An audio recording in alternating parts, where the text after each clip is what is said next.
Right after Sophie returned to the mansion, she received a call from Butterfly. I found Nicholas' whereabouts. Do you have a plan? Butterfly asked. Nicholas will unquestionably pay a heavy price for his transgression. Send the coordinates to me, ordered Sophie. In response, Butterfly frowned.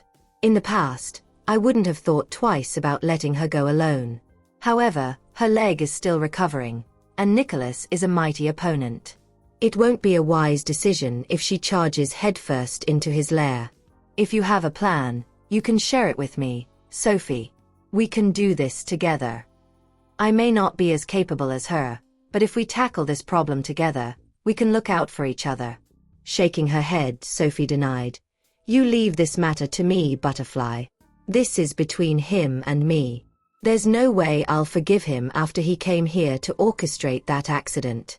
Regardless of the price I have to pay, I will take him down. Her attitude ticked off Butterfly. Have you forgotten our relationship, Sophie? If not for you back then, I would have been dead. So please, don't say such a thing to me. No matter what plan you have in mind, you can tell me about it. I'll cooperate. It hasn't been easy for her to find someone she loves and who treats her well. I don't want her happy life to be jeopardized. After all, happiness is hard to come by, and I sincerely hope she'll be happy forever. Fine. Send the coordinates to me first. If I have any plan, I'll let you know. Okay. While Butterfly was still worried, she was always obedient to Sophie, so she sent the coordinates. It's getting late. You should rest early too. Upon ending her sentence, Sophie hung up the call. Moments later, she received Nicholas' location. After Tristan finished showering, he saw her spacing out in front of the floor-to-ceiling window. He strolled toward her and hugged her from behind. What are you thinking about? Why aren't you asleep yet? You must be tired after so many things happened today. It may be difficult, but try emptying your mind and go to sleep.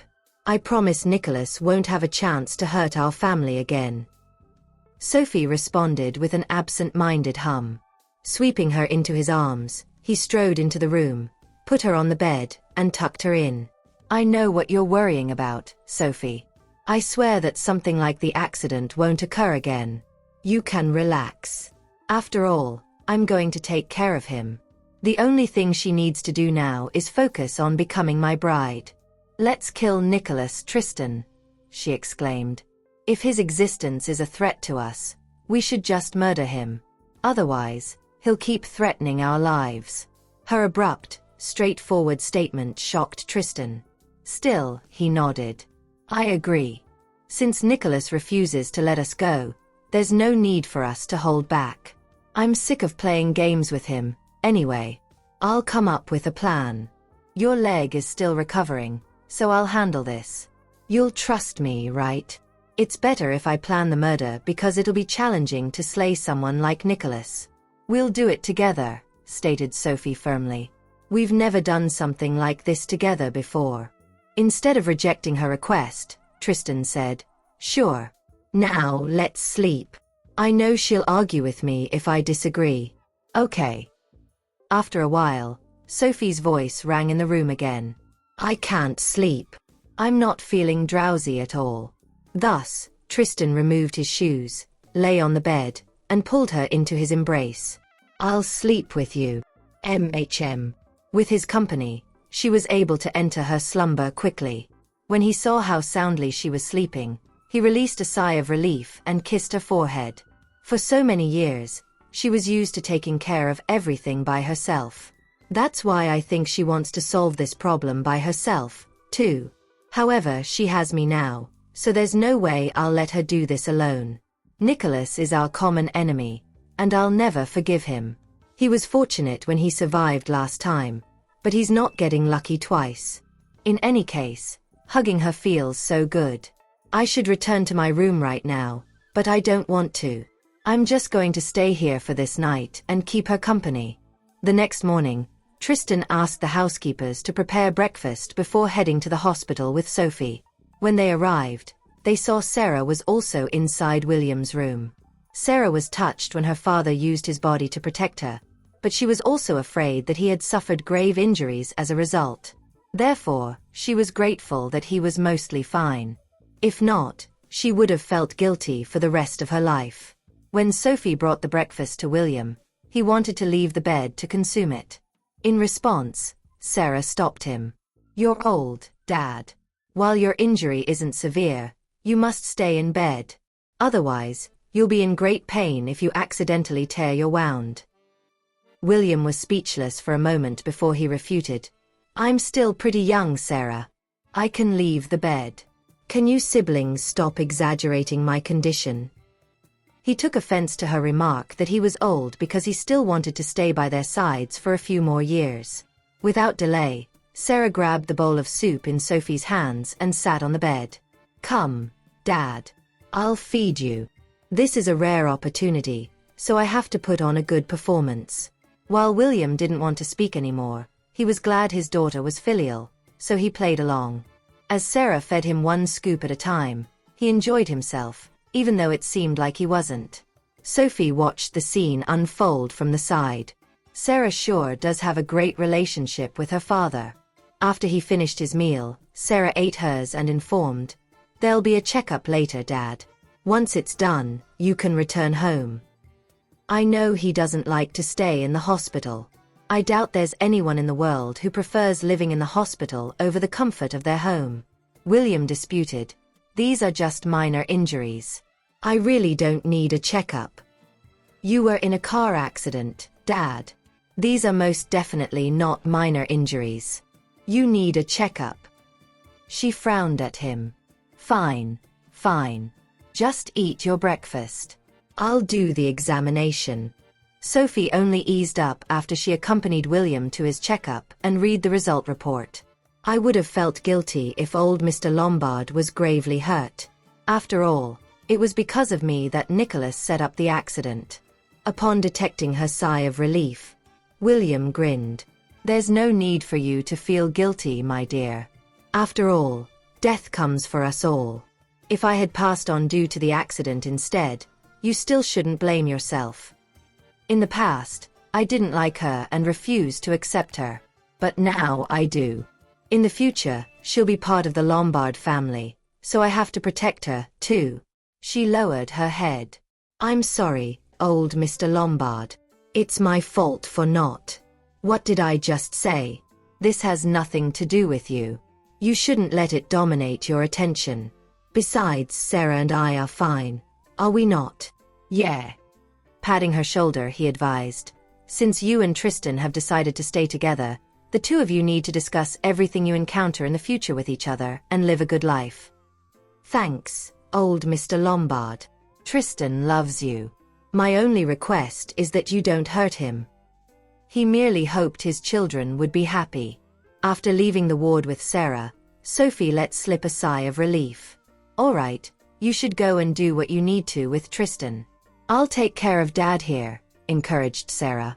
"I know both of them are busy. Since everything's fine now, they should attend to their matters. After all, Christmas is right around the corner, so I've no doubt there'll be plenty of matters in Tanner Group and Lombard Group that require their attention. Thanks for the help, Sarah." Sophie smiled. "He's my father, so it's only natural for me to take care of him. You know, my dad used his body to protect me at a critical moment during the accident. I was very touched by the lengths he would go to save me. I'm honestly surprised by what old Mr. Lombard was willing to do to save her. It's only logical that she felt moved by his act." "Old Mr. Lombard is such a good father," remarked Sophie. "Even though he used to oppose my relationship with Tristan, I believe it's only because he thinks I can't help Tristan. Yeah, that's why I'll take good care of him." Sarah smiled. "My dad really is a fantastic father. After Mom left, he never searched for another partner.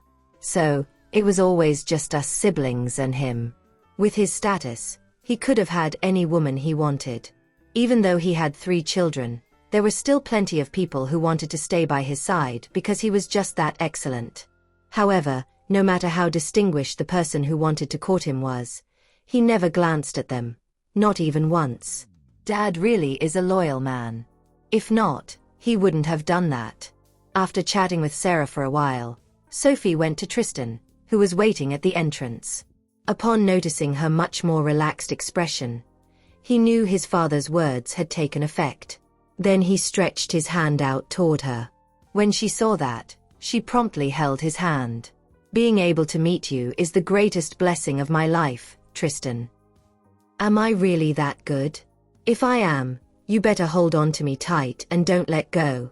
Otherwise, I may be snatched away by another woman, Tristan joked. If someone tries to do that, I'll consider them enemies and never forgive them. Sounds good. Recently, she had been acting much more affectionately with him, which delighted him. After Tristan arrived at the medical association with Sophie, he put a scarf around her neck. I know you all have been busy lately, but please don't forget to take care of yourself, okay? Remember to eat lunch during noon. There were many matters in Lombard Group he needed to handle. Hence, he couldn't share a meal with her later. I know. You should remember to do the same later, regardless of how busy you get. I will. All right, you should leave now, he said before he opened the door for her. Then, she stepped out of the vehicle and hugged him lovingly. What should I do? I don't feel like going to Lombard Group anymore. How about I stay here to keep you company? Shaking her head, she let him go.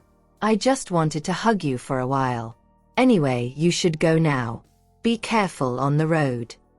It wasn't until Sophie ambled into the building that Tristan returned to his car and drove to Lombard Group, where Felix, Sean and Charles had been waiting. How did old Mr. Lombard's checkup go? Sean asked. It went well.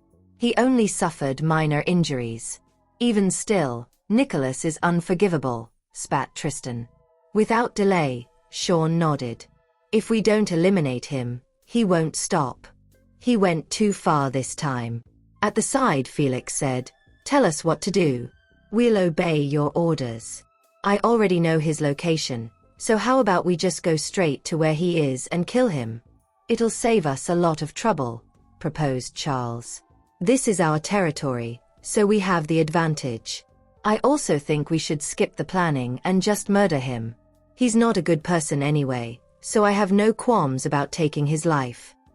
Felix didn't want the plan to be convoluted because it merely involved killing a single individual, even if that person was Nicholas. Sighing, Sean retorted, do you two think Nicholas is an idiot? If he had the gall to come, he definitely has some tricks up his sleeve. Sometimes, these two speak without thinking, and it makes me feel quite speechless. Nicholas doesn't have anything precious to him. If we rattle him too much, he may take everyone down with him, which will be terrible because our families are here. I suppose you're right. This is Gypsdale, our family's home. Even though I've hired plenty of bodyguards to protect them, we still need to be careful. We must succeed in taking him down in one go. Otherwise, if he survives, he'll seek revenge, and our families will be in peril, Tristan reminded. All four of us care deeply about our families, so we can't take the risk. Charles and Sean nodded. In response, Felix agreed. Okay. In this case, I suppose we'll have to plan our moves carefully. I'm not afraid for myself, but I'm concerned about Isabel's safety. We still haven't gotten married yet. Meanwhile, Nicholas stood outside the medical association in a black coat, looking like a twisted male protagonist from a comic book. Pulling out his phone, he called Sophie. Sophie, it's me. Nicholas said the moment Sophie picked up. Please come back to me. Otherwise, I don't know what I might do. He did not want to hurt her, but he was unable to control his actions. It was because he loved her too much that he couldn't help but want to possess her. Sophie remained indifferent upon hearing Nicholas' words. He should not be wasting his love on her, as she was not interested in him at all, and would never reciprocate his feelings. Nicholas, I will kill you, Sophie said coldly. Sure. I'm willing to die by your hands, so let's meet. I want to see you no matter what. Nothing else mattered to Nicholas as long as he had Sophie by his side. Ha! Sophie sneered, wondering if there was really a need for the man to go to such an extent for his unrequited love. Sophie, you're not me. You wouldn't know how much I love you. Nicholas, you're not me either. You wouldn't know how much I detest you. One thing I can tell you for sure is that I'm very happy now, and I don't want anyone to disrupt my blissful life. Even if he liked her, it didn't mean that she had to return his feelings.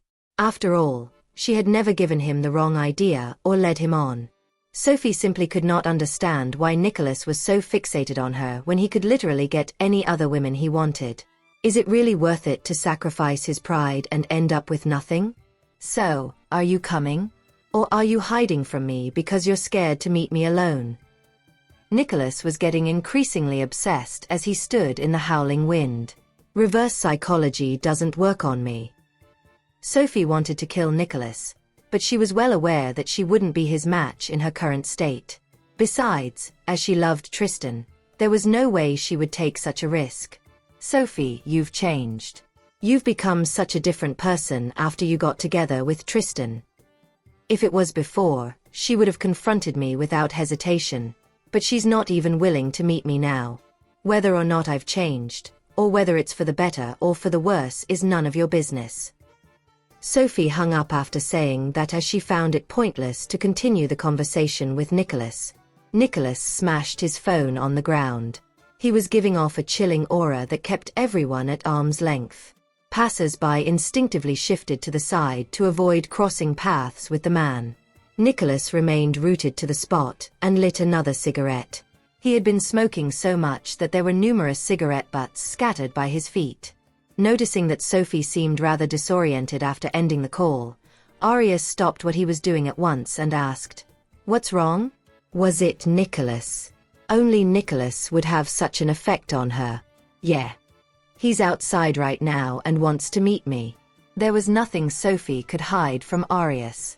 That guy is really too much. You've never provoked him. Why does he keep bothering you? Arias had the urge to murder Nicholas there and then. Why don't I go down and get rid of him? Even though he was a doctor, it wouldn't be the first time he had killed someone. As such, it was not a big deal to him. Sophie let out a chuckle and said, "Just leave it to Tristan and me to handle. That's not the way a doctor should get his hands stained with blood." Arias shrugged nonchalantly as he replied, "You know I don't care about such things. I'm willing to do anything to protect you." In the midst of their conversation, Georgina entered the room with 2 lunchboxes. "Sophie, I brought this from home. I cooked extra for lunch, so I packed some for the 2 of you as well. Home-cooked food is healthier than outside food." Although Georgina seemed to be speaking to Sophie, her gaze was fixed on Arias the entire time. "Thanks." Sophie accepted the lunchbox graciously. "It's not polite for me to reject it since she has already brought it all the way here. I have to be appreciative of her kindness."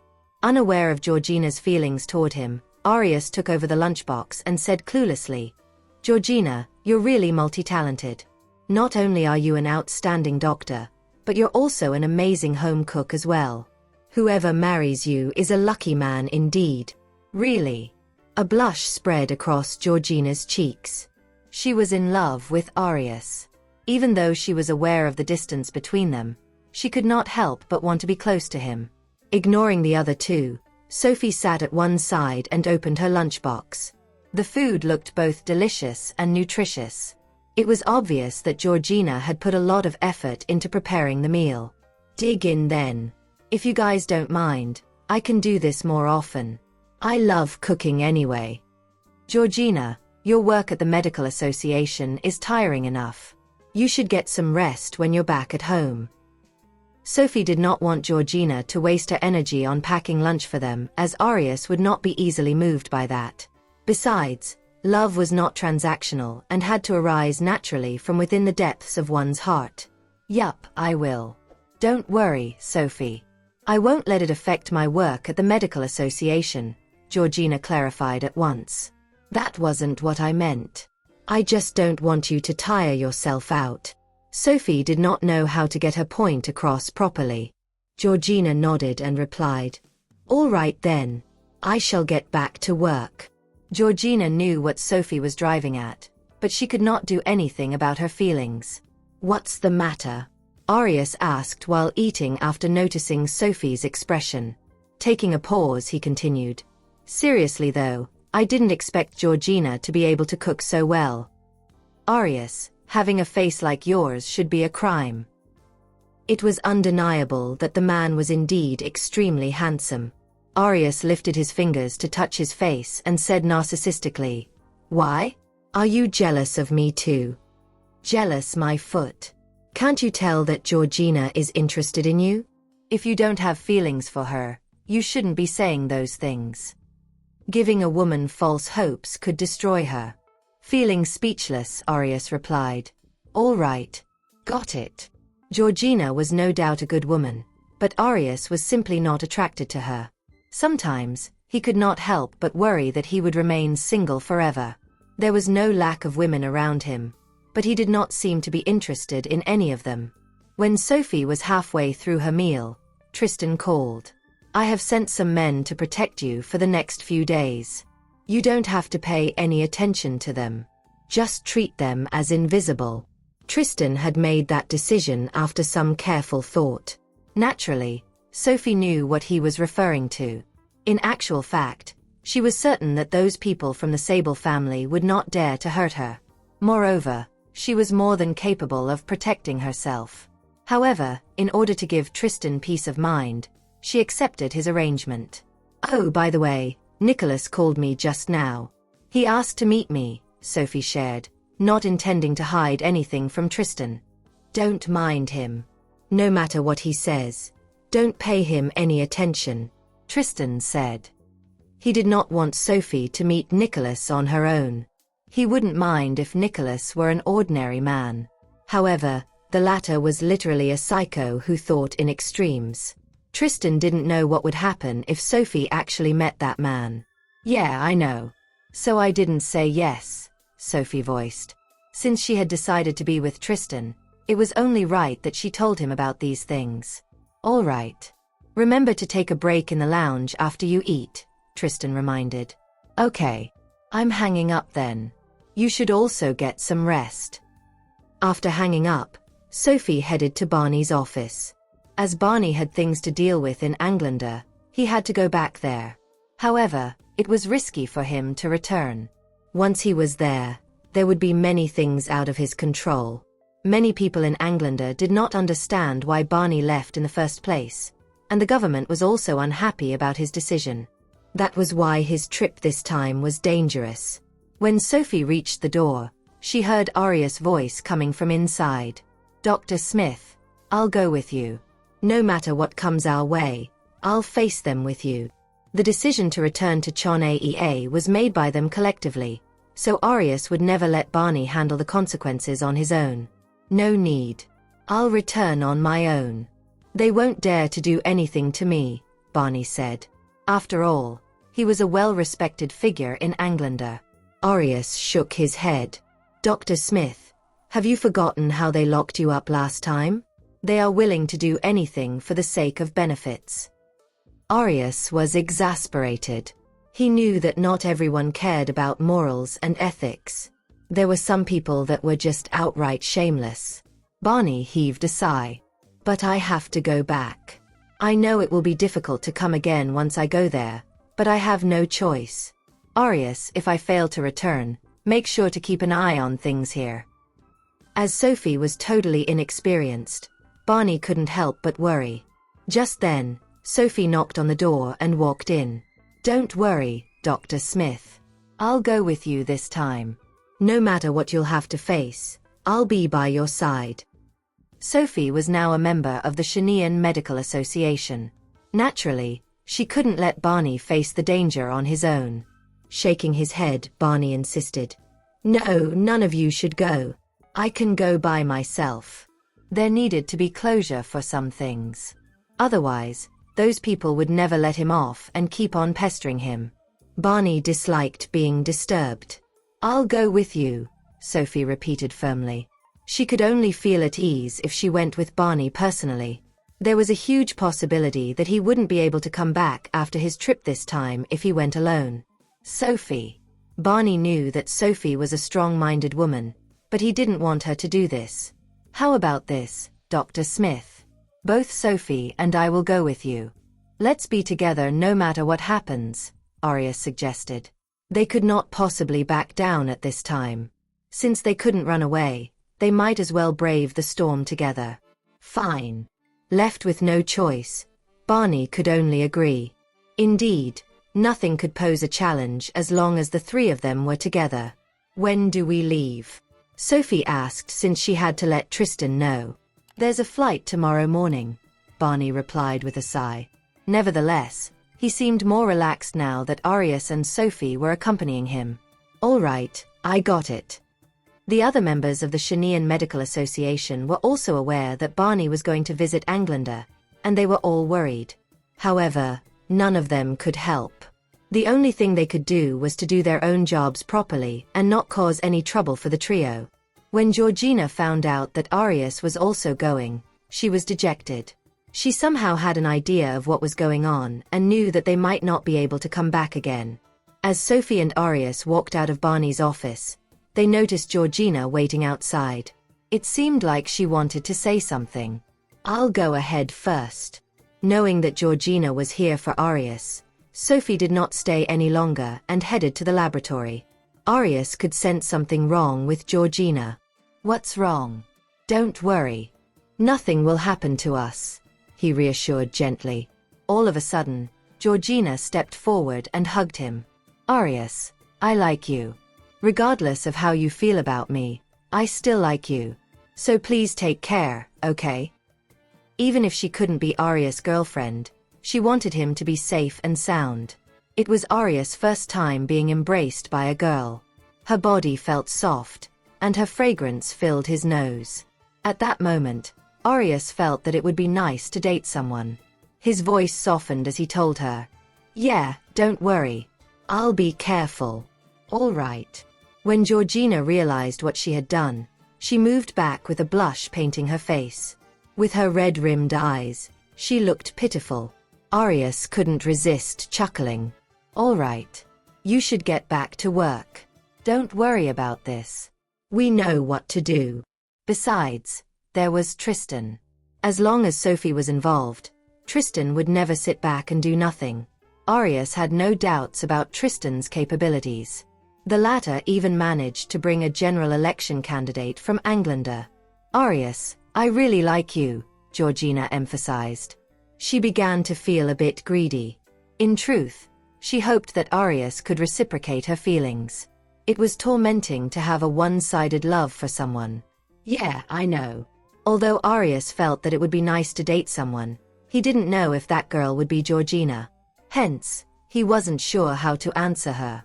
Hearing his words, Georgina was disappointed. I thought he'd give me a chance since he's moved, but I guess he still doesn't like me. Arius patted her shoulder and coaxed. You should go back first. Stop overthinking and focus on work. Let's talk again when I'm back. Their visit to Englander this time was quite risky, so he didn't have the energy to contemplate things like dating right now. Okay. Upon entering the laboratory, Arius saw that Sophie was already doing an experiment. He couldn't help but marvel at how composed she was. It seemed like she was never affected by anything. They were heading to Englander the next day, yet here she was, conducting an experiment so calmly. Sophie, I suddenly feel like it'd be nice to date someone. What are you talking about? Are you going to act like a scoundrel now? Sophie looked at him disapprovingly. She continued, Georgina is a nice girl. If you don't plan on marrying her, then don't mess with her. Do you understand? Tisk. Sophie, do you honestly see me as such a person? Is it really necessary? If he were to succumb to love, it would be for an eternity. That's good. After hearing a satisfactory response, Sophie did not speak further. She began concentrating on the experiment, no longer paying heed to him. Seeing how focused she was, Arius left Sophie alone and went to work on his own experiments. That evening, Tristan came to pick her up and discovered she was leaving for Englander tomorrow. Unfortunately, Lombard Group had an important meeting tomorrow, so Tristan could not accompany her. However, now that Nicholas had his eyes on her, Tristan was even more worried about letting her go to Anglander alone. "Can't you go a little later? If you can push back the schedule, I will be able to go with you," Tristan said. The meeting tomorrow was really important, and Felix and the others couldn't go on his behalf. Hence, Tristan had to attend it himself. "You don't have to come with me. I can handle it myself." "Don't worry," replied Sophie. She was merely acting in an abundance of caution. Even if Nicholas did show up, she would be able to handle the situation. "No, I don't want to take any risks right now. Even if there is only a 1% chance of it happening, I will not allow it." The last incident had traumatized him. Sophie hooked her arms around his neck and kissed him. "Didn't I tell you? That kind of thing will not happen again." Tristan was thinking about how to come up with a perfect plan. "Tell Barney we'll leave in the afternoon, and we can go on our plane." Tristan had a private plane, and if it was only a bit later, there shouldn't be any problems with Anglander. "Tristan, if we're together, I'll only be a burden to you, and I don't want to see that happen. Do you get it?" replied Sophie. They were two independent and separate people. No matter how close they were, they still needed to manage their own affairs. Tristan leaned over and kissed her on the forehead. "You're not a burden. I just don't want to take any risks. I don't want to lose you." "You won't lose me. The last time was just an accident. Even if Nicholas appears before me, I will find my way out of there." The only reason things had turned out the way they did last time was because she was seriously injured. Regardless, Tristan didn't want to compromise. He was adamant about going with her. Sophie planted a soft kiss on his Adam's apple, a gesture that always made Tristan tremble with desire. She loved his Adam's apple, finding it particularly sexy and irresistible. Tristan had noticed it as well. Many times, Sophie would irresistibly kiss him on the same spot over and over again. Embracing her tightly, he kissed her passionately for a long time before finally releasing her. "I'll send a few more of my men to follow you. Do not refuse my offer. Only then will I be able to put my mind at ease," Tristan said, his anxious tone belaying his deep concern for her safety. That was already his biggest concession. Sophie nodded in agreement. "Okay, fine. That works for me." After all, she had been followed everywhere for the past few days. "You're a very stubborn girl. I really have no idea what to do with you," Tristan teased, his voice tinged with amusement. Sophie had always been an opinionated woman. Her lips curved into a playful smile. "It's only because you're obsessed with me," she retorted, knowing fully well that his unwavering love was the reason behind his unprincipled concessions. "Yes, I'm obsessed with you, and I cannot lose you," Tristan replied. Never in his mind did he expect to love someone so deeply. Tristan and Sophie were completely immersed in their love, and their intense passion for each other drove them closer together. Meanwhile, Nicholas was drinking his whiskey alone in a hotel room. Recently, he had stopped drinking wine and switched to whiskey exclusively. Only whiskey could alleviate the pain in his heart. Richard sighed as he observed his boss state. Men trapped by love were truly pitiful creatures. Men like Nicholas, who wielded supreme power and privilege, had already reached the pinnacle that others could only dream of from birth. Yet, there was one woman in this world who remained forever out of his grasp. It was Sophie. It was precisely because he couldn't have her that he couldn't forget her. Such was the nature of men. If they possessed something, they might not cherish it. However, they would spend a lifetime longing for it if they couldn't have it. Men were really cheap. "Boss, we need to go back now," Richard urged. There was a problem in Anglander, and they needed to return immediately. "Very well. Let's go," replied Nicholas. It was mandatory for him to return to Anglander. "Boss, you don't have to be like this. I found out that Ms. Tanner will also be in Anglander today. We'll have a distinct advantage with her there, won't we?" Richard said. In Gypsdale they had to be cautious, but in Anglander they held all the power. They could do whatever they wanted without fear or repercussions. "Is that so?" Nicholas asked, his spirits lifted at the news. That's great, he exclaimed with a delighted laugh. Once he was in Englander, he could get closer to Sophie. Meanwhile, Isabel and Sarah came to the airport to send Sophie off. Sophie, why don't I go with you? I don't have anything on my plate recently, Isabel offered, knowing full well the danger posed by Nicholas. Sophie shook her head. It's not necessary. I have some matters to attend to, and it's not convenient to bring you along. You should stay here and enjoy your time with Felix. We've been together for such a long time. We don't have to be glued to each other every day. Isabel protested, her voice filled with petulance. It was true that Felix and she had been very sweet recently, but Sophie was also very important. It's better that the two of you are glued to each other. That's the only way to show you're happy with each other. Sarah, it's almost time, so we're boarding soon. You two should go back now. At that moment, Butterfly arrived, her face hidden behind a pair of large sunglasses and a black backpack slung over her shoulders. Sophie, wait for me. I'm on the same flight as you, she called out in a cheerful voice. Sophie was instantly rendered speechless. Oh, Butterfly. I'm coming with you, declared Butterfly. It was best to have someone else around, just in case. Thanks, replied Sophie.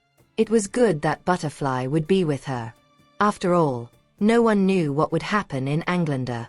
Butterfly was skilled in combat, and her hacking abilities were second only to Sophie's. With her assistance, they could ensure that everything went smoothly. TSK. Is there any need for thanks between us? Butterfly asked, her arm draped casually over Sophie's shoulder. Butterfly would do anything for Sophie. Sarah and Isabel were relieved that Butterfly was tagging along. After Sophie and her group passed through security, Isabel and Sarah left. Aunt Sarah, I think I should go to the training camp for a bit too. That way, I can become stronger. I'm too weak now, Isabel declared, her voice filled with determination. She was tired of always needing others to protect her. Do you want the truth? Sarah asked as she drove. Yeah, tell me the truth, Isabel replied. Do you remember how your grandfather asked you to learn self-defense, and you gave up? Sarah probed. Is she under the impression that the training camp is open to anyone? Isabel conceded defeat. All she wanted was to help the people around her. She did not want to see them tire themselves. Well, you have good intentions. Don't worry. They are all quite capable, so they won't require your protection. Just be with Felix, and everyone will be relieved, Sarah assured. Disappointed by her reply, Isabel uttered, Okay. She would not have been in this predicament if she had persisted in the past. The meeting that Tristan was attending at Lombard Group was very important. All the high-level executives were also present. As he listened to the proposals, Tristan's face became increasingly displeased. Even the general manager sitting next to him dared not breathe heavily. All right, it seems that everyone is not well prepared today. Continuing this meeting would be a waste of time. I will give you all one more day. If your proposal is still mediocre, I'll have to hire new people. Tristan said sternly.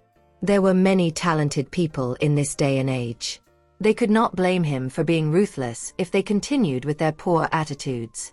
No one dared to object, and they all quietly left the room. You stay. Tristan instructed the general manager to remain. The man started sweating profusely, trying to find the right words to say. He had truly done his best. Mr. Tristan, I think Lombard Group will need a new general manager if there is no improvement in standards for the next proposal, Tristan warned. The general manager could only stay silent. Okay, you can go now. I will only give you 2 days. After Tristan spoke, he threw his pen onto the conference table. Feeling fearful, the general manager dared not say anything and left quietly. If Tristan had known their proposal would be of such poor standards, he would have accompanied Sophie to Englander. What a disappointment. Sophie and the others should be arriving soon, right? Right as he thought of that, his phone rang. We've landed. Has your meeting ended? Sophie asked cheerily. Yeah.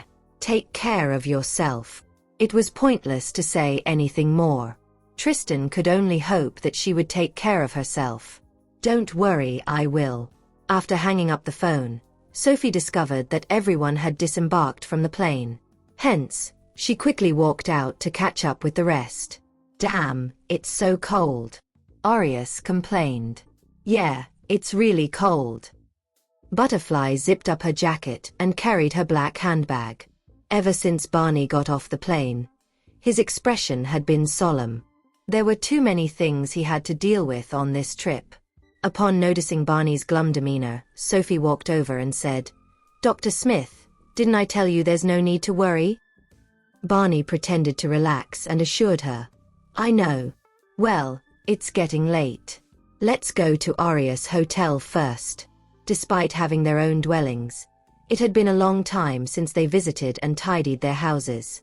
Hence, they chose to stay at a hotel instead. Come on, let's go. The four of them had not brought anyone else on this trip.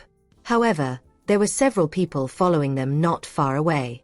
After leaving the airport, the bodyguards arranged by Tristan spotted them and began following them. There were more than 20 bodyguards. Did Mr. Tristan arrange this? Butterfly noticed the guards as soon as she left the airport. Given that she had been with Sophie for a long time, she was naturally more observant than ordinary people. Yeah. To be honest, men like Tristan are really rare in this world. Butterfly could not help but exclaim. Although Tristan could not come with them, he had arranged for many bodyguards to follow them. Even if anything did occur, it would be easier to address with their assistance. Yeah. Sophie's expression softened when she heard the man's name. She had no objections to his arrangements. Although she had her own influence here, the feeling of arranging things herself and having someone else do it for her was different. Aureus snorted. Is he really that good? If he is, he should have come with us. Now that Tristan isn't here, it's an excellent time to slander him. Otherwise, when will I get another opportunity? Butterfly was speechless. In fact, she was disgusted by Aureus' petty behavior. Professor Gulliver, do you dare say these things in front of Mr. Tristan? If you don't, keep quiet. When Barney saw how expertly they had arranged everything, his anxiety decreased slightly. He chuckled and said, Let's go. The group soon arrived at the hotel. Meanwhile, when Remus Black from the International Medical Association learned that Barney had returned, his expression turned sullen. After Barney's departure, Remus had been promoted from deputy to head of the International Medical Association. Where are they now? Let's invite him out for dinner tonight. Remus suggested. Since he had gone to Chonee, why did he come back? Does he still want to compete with me for this position? Mr. Black, I'll make the arrangements. You can rest assured that even if Dr. Smith returns now, the International Medical Association no longer has a place for him. The leaders will definitely not let a traitor off so easily. Barney's return was part of a strategy devised by the higher-ups. Unfortunately, he and the others might not make it back to Chonee alive. Upon hearing his assistant's words, a sinister smile appeared on Remus' lips. Well, of course. Mr. Hunt never shows any mercy to traitors. Remus heaved a sigh of relief. Barney was a thorn in his side. As long as the former existed, his life would never be peaceful. Hence, Remus was the one who most wanted Barney dead. Anyway, please make the arrangements. No matter what, he is still my teacher. It's only natural for me to invite him to dinner, Remus said with his usual coldness. Okay, Mr. Black. The assistant immediately went to make arrangements. As soon as Barney and the others arrived at the hotel, they received a call from Remus' assistant. Since he had previously mentored the Jetroinian man, Barney did not have his guard up and readily agreed to the request. Dr. Smith, who was that? Sophie had been by his side and naturally heard his phone call. It was Remus. He wants to treat us to dinner tonight. I agreed since it's just a meal, Barney replied. Remus. Sophie wondered what the man was up to. She then urged, Dr. Smith, I think we should play it safe. It's advisable not to attend the dinner if it's not important. Nothing will happen. Remus isn't a bad person. Barney still trusted in the man. Knowing Barney was going out to eat with someone, Sophie naturally couldn't let him go alone. Hence, she decided to accompany him. The restaurant that Remus invited them to was very famous in Englander. He was already waiting for them when they arrived. He and his assistant had been standing outside the restaurant in the cold for a long time, deliberately putting on an act. When Remus saw Barney and Sophie, he immediately rushed over to open the car door for Barney. "Dr. Smith, you're finally here. I thought I would never see you again in this life." Remus put on a pained and distressed look. Arius rolled his eyes. What is he babbling about? What does he mean by not seeing us again in this life? We just went to Choneye. Why would he not be able to see us anymore? Meanwhile, Barney didn't bother with deciphering Remus' words. "It's cold outside. Let's go in and talk." Barney's accomplishments in medicine were unparalleled, but he was an honest and righteous person. Hence, he was not a match for Remus. "Okay, Dr. Smith. This way, please." Remus instantly led the way. Sophie and Arius followed behind Barney. The many bodyguards in charge of looking out for Sophie had to remain outside as they couldn't enter the restaurant. Although their mission was to protect Sophie, they felt that she should be safe in a famous restaurant in Englander. "Boss, are we really not going in to take a look?" Although it was a restaurant, it was still possible for something to happen inside. "There's no need. They won't be in any danger for now," the leader of the bodyguards responded. This was also why he allowed Sophie and the others to go in by themselves. Otherwise, he would have followed them in already. "I see." The young bodyguard who asked the question fell silent. "He's right. We were all personally chosen by Mr. Tristan. Hence, we will never let anything happen to Ms. Tanner. We will definitely not disappoint Mr. Tristan." Meanwhile, Barney and the others entered the private room. Barney took the main seat while Remus and Sophie sat to his left and right respectively. Arius then sat beside Sophie. "Arius, there's been a bit of a misunderstanding between us. This time, I genuinely want to apologize to you guys. You should know that in a position like mine, many things are beyond my control.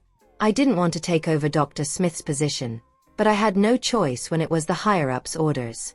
Dr. Smith, you can understand this, right?" Barney waved his hand. "Remus, you don't have to explain. Since I decided to leave, I knew that someone would have to take my place. I have no thoughts on this matter, and you don't need to feel burdened," he said. "Dr. Smith, I knew you were a magnanimous person and wouldn't hold it against me. I really wanted to go to Choneye with you, but as you know, my family and friends are all here. Since my family chose to stay here, I couldn't do anything about it," Remus went on. Barney laughed and replied, "It's okay, Remus. No matter what decision you made, I don't blame you." Upon hearing Barney's words, Remus finally felt relieved and turned to look at Sophie. "This is..." He recognized Arius, but he had never seen this gorgeous woman before. "She's Sophie Tanner, Arius' girlfriend." Barney didn't want Remus to know Sophie's identity. The more people who knew about Sophie, the more dangerous it would be for her. Anglandans were known to be ruthless, and Barney didn't want to take any risks. "Arius, you're so lucky. Ms. Tanner is really pretty. I have never seen someone this beautiful," Remus stated. Arius scoffed coldly. He could care less about being polite with Remus. However, he understood Barney's intentions. Sophie also had no objections to it since she knew Barney was trying to protect her. However, she didn't eat much the entire meal. It was difficult eating in the company of people she didn't like. Also, she didn't talk much. Rather, she listened quietly to the conversation as if she didn't really understand what they were talking about. Remus kept emphasizing how he wished Barney would come back to the medical association. He also mentioned the recent happenings in International Medical Association. However, it was impossible for Barney to return at that point. "Remus, Don't say such things anymore. I feel at ease with you taking over International Medical Association. Since he was all about contributing to the study of medicine, it didn't matter which organization he was doing it in. Dr. Smith, are you really not coming back? With your achievements, you could easily enjoy a comfortable life in Englander. It will be tiring to start all over in Chonea. One will have to pursue something in one's life to feel fulfilled. I have devoted my life to the study of medicine. No matter how hard it is, it's worth it to me. I'm satisfied with that. After sending Barney and the others off, Remus returned to the restaurant. His assistant poured him a glass of wine. Mr. Black, I told you you could relax. They will never return to the Medical Association. Moreover, even if they wanted to, there will no longer be a place for them in International Medical Association. They were the ones who wanted to leave and take others with them back then. Hence, they wouldn't be able to return anymore. Remus took a sip of wine. He was extremely satisfied with the current situation. Sophie doesn't look that simple, and she doesn't seem to be Arias' girlfriend either. Go and investigate her for me. Remus suspected Sophie's background was more complicated than what Barney was letting on. Okay, I understand. I'll send someone to investigate. Meanwhile, Barney and the others finally returned to the hotel. After being on a long flight and drinking, Barney was exhausted. He quickly retreated to his room to rest. Arias went to Sophie's room and noticed she hadn't brought much luggage. He shook his head. She's really something. We are going to be here for at least 3 days. How can she not bring anything? If you need anything, I can buy it for you now. Arias had stayed here for many years, so he was quite familiar with the area. Sophie shook her head. There's no need for that. Tristan has already sent someone to bring over everything that I need. You don't have to worry about me. Arias was rendered speechless. Fine. How could I forget? She has an almighty and capable boyfriend that can settle everything for her. By the way, Remus probably won't believe that you're my girlfriend. Arias knew that Remus was cunning and not easy to fool. It doesn't matter whether he believes it, Sophie replied. We don't have to bother with what Remus thinks. He will soon find out your identity. The International Medical Association network was extensive, so it was impossible to hide most things from the Medical Association. So, she wasn't afraid. Englander's always been interested in talents like you. They'll definitely come looking for you and try to make you stay. If you refuse, they might not let you leave so easily. Anglandans could come up with every excuse imaginable. Ha! Sophie scoffed. If she wanted to leave, no one could ever get in her way. I understand. It's getting late, so you should go back and get some rest. Whatever it is, we can talk about it tomorrow. It wasn't wise to cross her. Okay. Don't stay up too late or spend too much time on the phone. The radiation's not good for you, Arias reminded, aware that Tristan would surely call her. Got it. Expectedly, Tristan's phone call came the moment Arias left. Judging from how the former's hair was still wet, he must have just gotten out of the shower. Why didn't you dry your hair? You'll catch a cold easily. Sophie couldn't help but nag. The heater kept his room warm, but he could still get sick easily. It's fine. Tristan put his phone aside and began drying his hair with a towel. Have you had dinner? Yup. Sophie watched the man who had just taken his shower wipe his hair with the towel. He really is gorgeous. Tristan had nothing but a robe on, and the sash appeared to have been tied around his waist with minimal effort. Despite the simplicity, she couldn't take her eyes off him. It didn't take long for the man's short hair to stop dripping beads of water. What's wrong? What are you thinking about? Seeing her remain silent, Tristan tossed his towel aside. Nothing. I just can't believe such a handsome man like you exists. The woman's lips curved. Don't try to charm me, Sophie. You're so far away from me right now. If you keep this up, I might not be able to resist going over to you. Sophie's smile widened. Okay then. Come on over. Humph.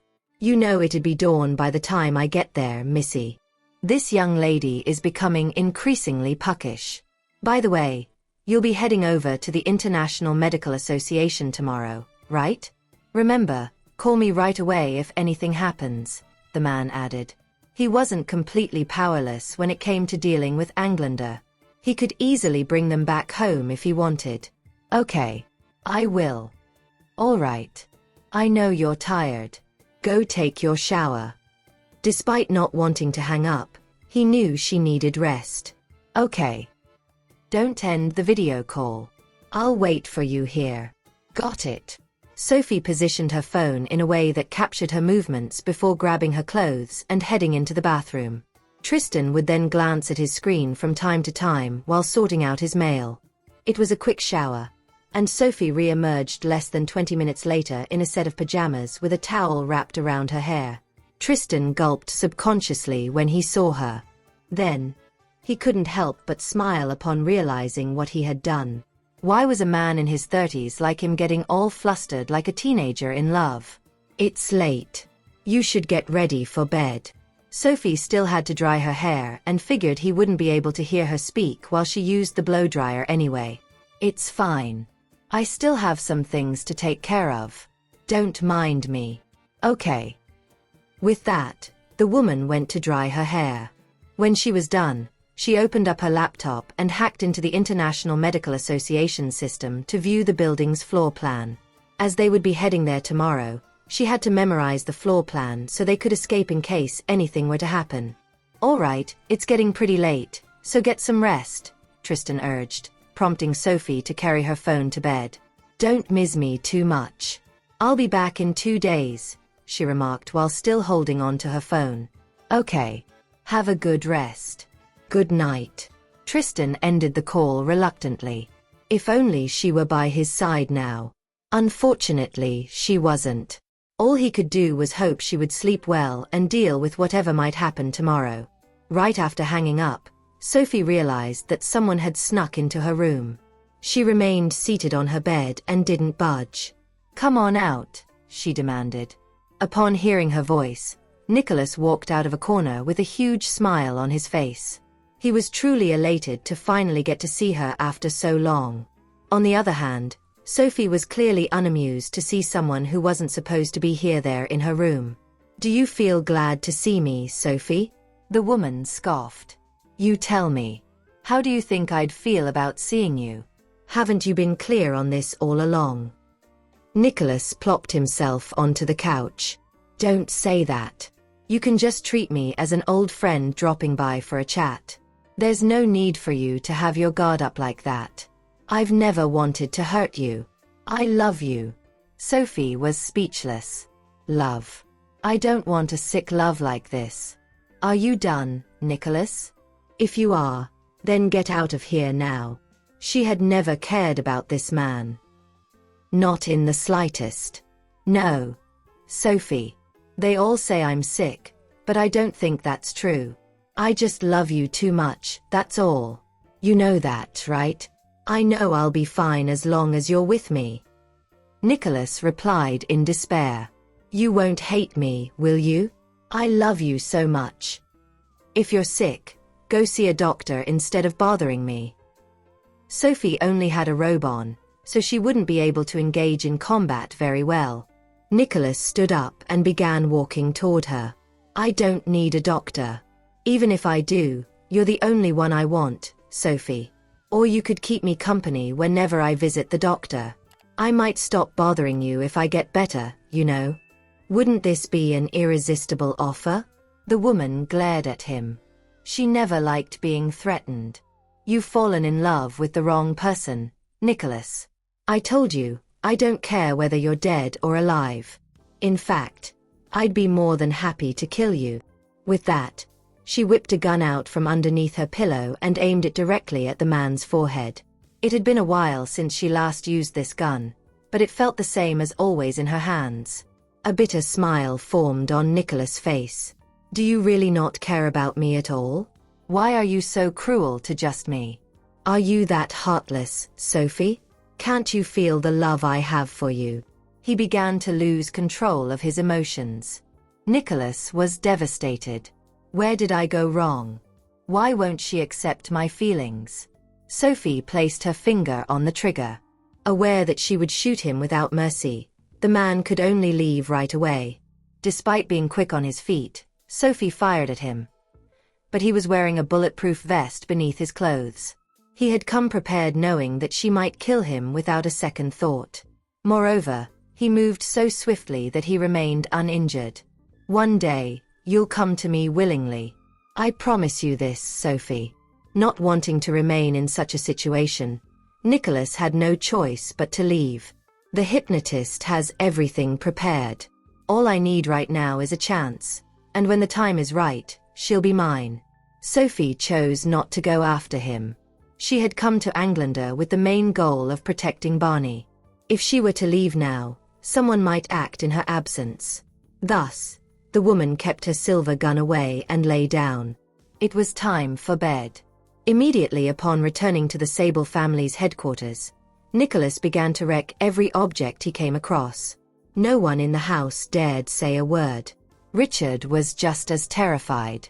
Nicholas was truly ill and had no control over his own behavior at this point. The latter finally calmed down after a long while. Only then did Richard walk up to him. You really don't have to be like this, boss. Everything has been prepared. All that's left is the right opportunity. When the time came, Sophie would naturally return to his side. It didn't matter if she was unwilling. Get someone to clean this place up, Nicholas ordered. Thanks to his bulletproof vest, he only felt a little sore at the spot where Sophie had shot him. Yet, his heart was in grave pain. How could he not be affected when the person he loved treated him this way? Alex immediately instructed for the place to be cleaned up. You haven't had dinner yet, boss. I'll get someone to bring you your food. Nicholas shook his head. There's no need. I'm not hungry. No one else understood his obsession with Sophie, but he just couldn't let her go. Barney and Arius were done preparing by the time Sophie woke up the next day, so the three of them had breakfast together. Butterfly was ready too. You may not be able to enter the medical association, Ms. Sokelski. I'm afraid you might have to stay at the hotel for the next 2 days. Barney knew what Butterfly had come here for, and he was extremely grateful for that. Unfortunately, not everyone could enter the medical association. Unfazed, Butterfly cast Sophie a glance. Would it really be okay if I didn't follow them? The International Medical Association is the perfect setting to make a move on them.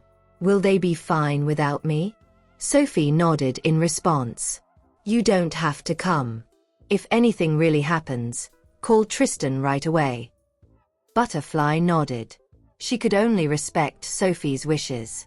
I understand. In that case, I'll wait for you guys outside and come save you the moment anything happens. Naturally, she was most worried about Sophie. After all, she had come here just to protect the latter. Barney had a glass of milk and nothing else for breakfast. In truth, he had no guarantee as to what might happen today. On the other hand, Sophie and Arius didn't appear bothered at all, and they ate as usual. After breakfast, they hopped into the car before Arius drove them to the International Medical Association's headquarters. Many people had gathered there by the time they arrived, including Anglander's person in charge, Keegan Hunt. Barney went to shake his hand upon seeing him, but the latter remained hostile.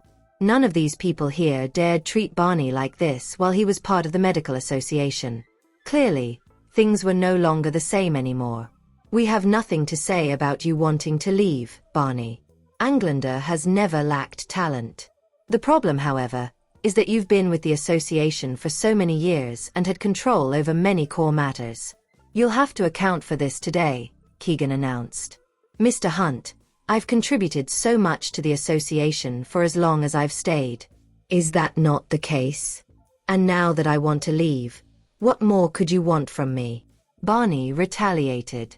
Aren't we all contributing to the medical field with the goal of serving humanity?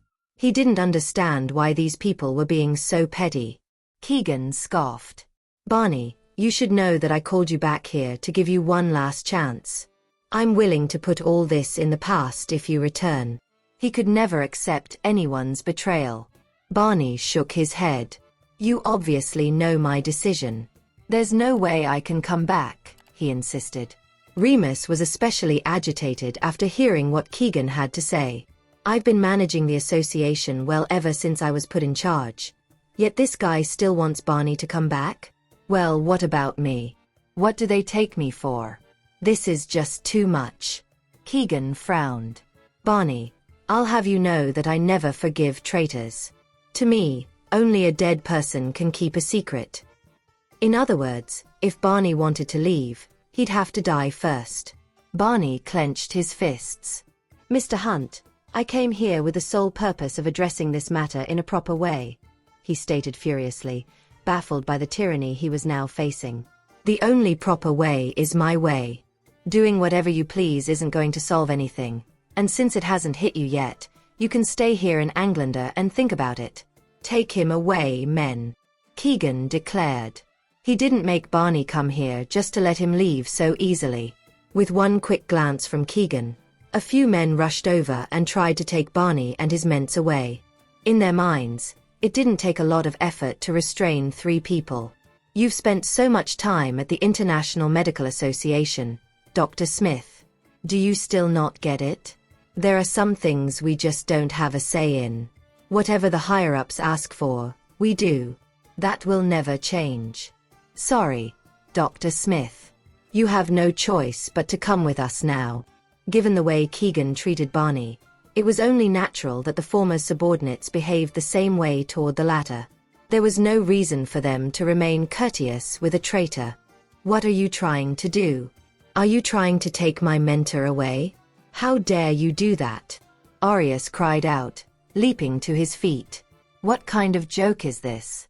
Keegan Hunt had forced him to return by threatening Barney's mother, but now, he even wanted to lock Barney up. There was no way they were going to let that happen now that they were there. Barney, your mother is old now, isn't she? Keegan questioned. Barney was only back because Keegan had taken his mother. Hence, they were certain that Barney would not dare to pull any reckless moves. If it weren't for your many contributions to the Medical Association, I wouldn't have given you so many chances, Keegan uttered with a sneer. Death was the only thing that awaited traitors. He had given Barney many chances and choices. All that was left was for Barney to make the right choice. Sophie barked out a laugh. Don't worry, Dr. Smith. I've asked my men to rescue your mother, she reassured. She had not been sitting around ever since she arrived in the country. Moreover, she had connections in Anglander too. Otherwise, she could have possibly wasted her time all these years. Rescuing someone was a piece of cake for her. When Keegan heard her words, he narrowed his eyes. Are you Sophie Tanner, the girl who dealt with the virus? Keegan questioned, his eyes bright. He had heard about the medical prodigy in Chon-Aea, but he never thought that she would be such a pretty young woman. However, Sophie continued to look at him as if he was nothing but a lowly ant. Sure enough, she was completely disinterested in someone like Keegan.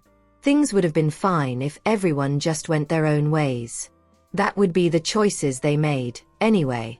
Yet, Keegan just had to force Barney back with petty methods like these. Young lady, I know you're a capable one. What about this? Join our International Medical Association. No matter what you want, we'll agree to it, Keegan told her, extremely interested in recruiting geniuses into the organization. By recruiting various kinds of prodigies, Anglander would be able to emerge as a superpower. That was his wish. For Anglander to dominate the world. Hence, he felt that everything he did would be forgivable.